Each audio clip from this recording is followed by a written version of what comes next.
ساری زندگی دوسروں سے باتیں کی، دو باتیں اپنے آپ سے نہ کریں، اپنا حساب نہ کریں، اپنے معاملات کا جائزہ نہ لیں۔ اقبال کہنے لگے ڈھونڈتا پھرتا ہوا ہے اقبال اپنے آپ کو، اپنے آپ کو، آپ ہی گویا مسافر، آپ ہی منزل ہوں میں۔ یہ جو خود احتسابی ہے، سیلف ٹرائل، خود احتسابی، اس پر تھوڑا کام نہ کریں۔ اقبال دوسرے مقام پہ کہتے ہیں اپنے من میں ڈوب کر پا جا سراغ زندگی، تو اگر میرا نہیں بنتا نہ بن، اپنا تو بن۔ اپنی غلطیاں نہ ٹٹولیں، اپنے ساتھ گفتگو نہ کریں۔ جو اللہ کی بارگاہ میں کھڑے ہونے سے ڈرے گا، اللہ تعالیٰ اسے 2 جنتیں عطا کرے گا۔ شرط یہ ہے کہ ڈرے اللہ سے، ڈرے ڈرے بول کے بتائیے، ڈرے کس سے ڈرنا ہے؟ حضرت عمر کے زمانے میں نا ایک نوجوان تھا، نیک تھا، مسجد جایا کرتا تھا رات کو۔ تو مسجد جا رہا تھا تو رستے میں ایک عورت نے دعوت گناہ دی، ابن عساکر نے اس کو لکھا ہے۔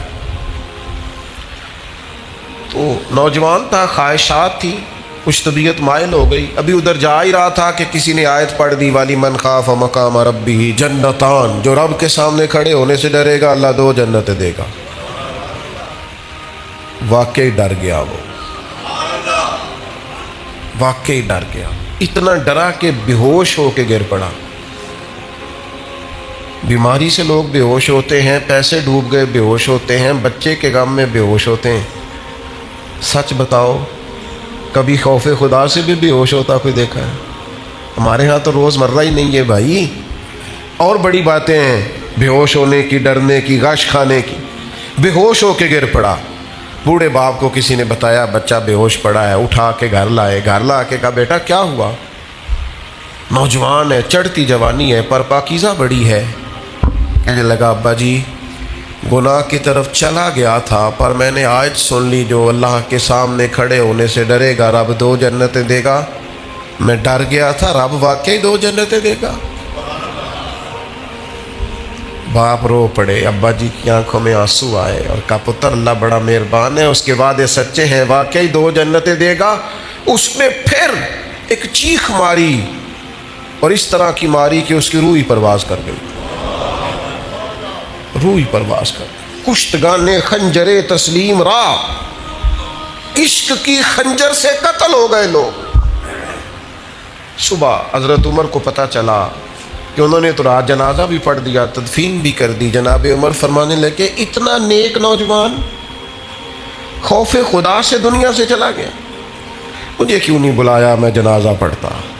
فاروق اعظم فرما رہے ہیں میرا شوق تھا میں اس کا جنازہ پڑھتا۔ کہ حضور آپ کو تکلیف نہیں دی؟ فرمایا بتاؤ قبر کہاں ہے؟ تے کامل پیر اونا دے باہو قبر جنا دی جیوے۔ حضرت فاروق اعظم قبر پہ تشریف لے گئے اور کھڑے ہو کے فرمانے لگے نوجوان مجھے امید ہے میرے رب نے تجھے 2 جنتیں دی ہوں گی۔ ابن عساکر کھول کے دیکھو تاریخ بغداد نے کیا لکھا ہے۔ حضرت سیدنا فاروق نے فرمایا امید ہے 2 جنتیں دی ہوں گی، قبر کے اندر سے بولا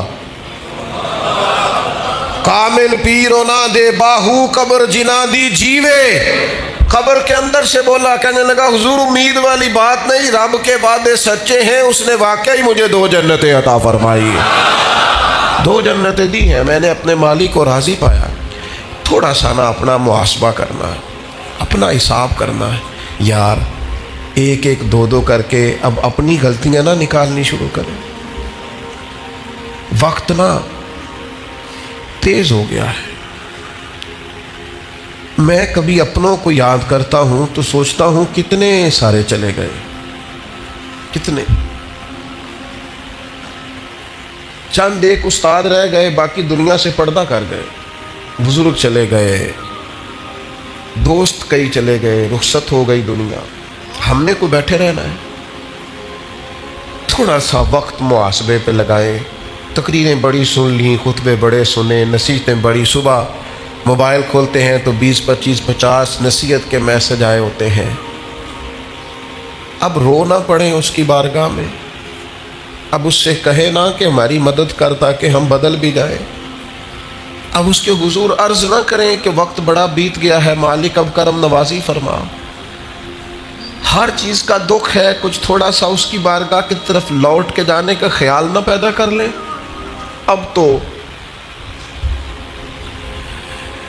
کبھی کبھی محسوس ہوتا ہے کہ کچھ باتیں رسم ہو گئی ہیں، جمعے میں لوگ آئیں گے، ہم جمعہ پڑھائیں گے، وہ چلے جائیں گے، محفل ہوگی، تقریریں ہوں گی، لوگ چلے جائیں گے، تو کبھی کبھی دقت ہونے لگ جاتی ہے۔ خطبے ہوں گے، عیدیں ہوں گی، چندے ہوں گے، کھائیں گے لوگ، پیئیں گے، رخصت ہو جائیں گے۔ کہیں ایسا تو نہیں کہ دین کو بطور دین نہیں لیا، بطور رسم لے لیا، ہم نے وہی کام کر لیا ہے کہ ٹھیک ہے ایک وقت آیا اسے گزارو، جمعہ پڑھو، جمعے کے بعد پھر دیکھی جائے گی۔ اب وقت آگے بڑھ گیا ہے۔ اب حضرت ابراہیم خلیل نے کہا تھا اللہ کی بارگاہ میں کہ ڈائریکٹ ہی جناب اسرائیل کو بھیج دیا، پہلے کوئی پیغام تو بھیجتے۔ تو مالک نے فرمایا خلیل جس دن پہلا سفید بال آیا تھا تو پیغام تو آیا تھا، جس دن زمین سے اٹھتے ہوئے پہلی دفعہ وجود میں کہیں درد محسوس ہوا تھا تو پیغام تو آیا تھا، اور جس دن تندرست جسم نے بیماری میں رات گزاری تھی تو پیغام تو آیا تھا۔ پیغام تو آ رہے ہیں بھائی، صبح شام پیغام آ رہے ہیں۔ اور حضرت داؤد طائی فرمایا کرتے تھے جس دن تو کندھوں پہ دادی اور دادے کے جنازے اٹھا کے لے گیا تھا، تجھے یاد نہیں تھا کہ کبھی ان کندھوں پہ تجھے بھی اٹھایا جائے گا۔ نانی، نانا، چاچو، ماموں، ماں، باپ، جب یہ تو جنازے اٹھا کے لے جا رہا تھا تو تجھے ہوش نہیں تھی کہ باری تیری بھی آئے گی، تو نے بھی جانا ہے، تو نے بھی وہاں حاضریاں دینی ہے۔ کبھی قبرستانوں میں کھڑے ہو کے دیکھا کرو، رش لگتا ہے، قبیلوں کے قبیلے لیٹے ہیں، خاندانوں کے خاندان لیٹے ہیں۔ واپس آئے سنگیو، اب اس کی بارگاہ کی طرف رجوع کریں۔ اب توبہ کا وقت ہے، استغفار پڑھیں، شب قدر آ رہی ہے، اسے منا لیں، اس کے حضور حاضر ہوں، اس سے معافی لے لیں۔ حضرت بہلول دانا قبرستان میں کھڑے ہو کے ہنس رہے تھے تو ایک شخص نے کہا بابا تو بڑا دیوانہ ہے، جہاں مرضی ہنسنے لگتا ہے، اب کیوں ہنس رہا ہے؟ اور قبرستان میں کھڑے ہو کے ہنس رہا ہے تو فرمانے لگے یار ہنس اس لیے رہا ہوں کہ دنیا میں رب مانتا تھا، یہ قبروں والے نہیں مانتے تھے، اب یہ سارے مانتے ہیں، وہ نہیں مانتا۔ وہ کہتا دی نہیں تھی تمہیں مہلت، دی نہیں تھی تمہیں صحت، وقت تھا نہیں تمہارے پاس، اب یہ مانتے ہیں، اب وہ مانتا، ابھی وہ مانتا ہے۔ مان جائیں ہم لوگ توجہ کریں، ہم لوگ آگے بڑھیں۔ ہمارا مزاج اس طرح کا اگر بن جائے نا کہ ہم نے اللہ سے صلح کرنی ہے تو میرے عزیز وہ تو مہربان ہی بڑا ہے۔ حضور فرماتے ہیں لمبی چوڑی بات کوئی نہیں، اتنا سانپ سو جتنا مکھی کا پر نہیں ہوتا، ایک دفعہ تو بہا دے اس کی بارگاہ میں، وہ تو اسی وقت ہی کرم کا فیصلہ کر کے کہے گا جا میں نے تجھے دوزخ سے آزاد کیا۔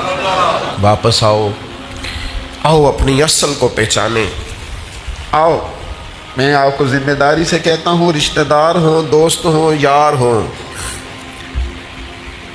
کوئی بھی ہو، کسی نہ کسی مقام پر خدا نہ کرے کہیں نہ کہیں ذہنوں میں ہم نے اپنوں سے توقعات وابستہ کی ہوتی ہیں، احساس بھی ہوتا ہے کوئی ناراض نہ ہو جائے، سب کا احساس کرتے ہو، رب رسول کا کیوں نہیں کرتے؟ اس کا بھی تو احساس کرو نا، وہ ناراض نہ ہو جائے۔ میں رات کو دیکھ رہا تھا، مغرب اور صبح میں دیکھ رہا تھا، فجر کی نماز مسجد فل تھی، میں دیکھتا تھا کہ جو پچھلی صفیں ہیں نا، یہ رمضان میں مغرب اور فجر میں فل ہوتی ہیں۔ سوچ رہا تھا کہ 2-4 دن کے بعد کہیں یہ صفیں ویران نظر نہ آنے لگ جائیں، یہ سوال نہ کھڑے کریں کہ کدھر گئے نمازی، مسجد مرثیہ خواہ ہے کہ نمازی نہ رہے، یعنی وہ صاحب اوصاف حجازی نہ رہے، کہ کہیں شکایت نہ کریں ہماری اللہ کی بات. تو آپ سے اپیل کروں گا جتنے نیک اعمال رمضان میں شروع کیے ہیں انہیں جاری رکھیں عید کے بعد. جتنا قرآن شریف پڑھنا شروع کیا ہے اسے روز پڑھا کریں. جتنے استغفار پڑھ رہے ہیں رمضان میں وہ روز پڑھنی ہے انشاءاللہ. عید والے دن بھی اپنے معاملات میں فرق نہ, تھوڑی سی ایک دفعہ جد و جہد کرنی پڑے گی, ہمت کرنی پڑے گی. چلیں کہہ لیں جبر کر کے آپ کو عید والے دن بھی تلاوت کرنی پڑے تو کریں. تھوڑا سا چند دن اگر آپ اور گزار لیں گے تو انشاءاللہ تعالی معاملات میں بہتری ہوگی.